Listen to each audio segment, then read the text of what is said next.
वैदिक शास्त्रों में क्रोध, लोभ, वासना आदि को मानस रोग या मन के रोग के रूप में माना गया है। रामायण में कहा गया है, मानस रोग कचूका में गाय है, सबा के लकी बिल लेना पाप। हम सभी शरीर के रोगों से अवगत हैं। एक भी शारीरिक बीमारी से पूरे दिन को दुखी करने की शक्ति है, लेकिन हमें इसका एहसास ही नहीं है। हम लगातार कई मानसिक बीमारियों से पीड़ित हो रहे हैं और चूंकि हम काम, क्रोध, लोभ आदि को मानसिक रोग के रूप में नहीं पहचानते हैं, इसलिए हम उन्हें ठीक करने का प्रयास भी नहीं करते हैं। साइकोलॉजी, मनोविज्ञान, मानव ज्ञान की एक शाखा है जो इन बीमारियों को विश्लेषण करने और उनके समाधान का प्रस्ताव करने का प्रयास करती है। इसके बाद के श्लोक में श्री कृष्ण ने मन की कार्य प्रणाली में परिपूर्ण और परफेक्ट अंतर्दृष्टि दी है। वह बताते हैं कि जब हम बार बार यह सोचते हैं कि किसी वस्तु में सुख है, तो मन उससे जुड़ जाता है। उदाहरण के लिए, एक कक्षा में कई लड़के और लड़कियां हैं और वह एक दूसरे के साथ सहज रूप से बातचीत करते हैं। एक दिन एक लड़का एक लड़की के बारे में कुछ नोटिस करता है और सोचने लगता है, अगर वह मेरी होती तो मुझे बहुत खुशी होती। जैसे जैसे वे इस विचार को अपने मन में बार बार दोहराता है, उसका मन उससे जुड़ जाता है।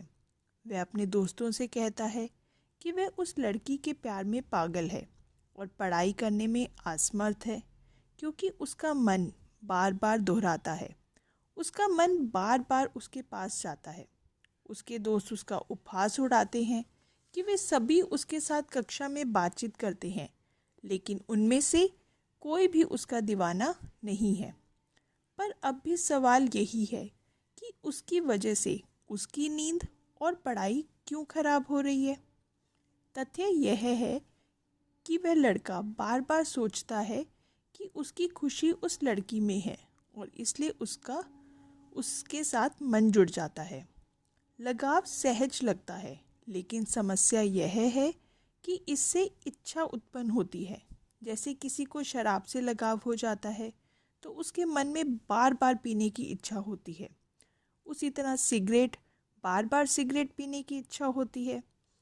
इसी तरह कहा जाता है, अटैचमेंट लीड्स टू डिज़ायर। और एक बार इच्छा पैदा हो गई तो वह दो समस्याओं को जन्म देती है। लालच इच्छा होने पर आती है। इसी प्रकार इच्छा को पा लेने से वह कभी समाप्त नहीं होती। यदि एक व्यक्ति को संसार का सारा धन, ऐश्वर्य और सेंसुअल ऑब्जेक्ट्स तब मिल भी जाएं, तब भी इच्छा कभी भी सेटिस्फाई नहीं होगी।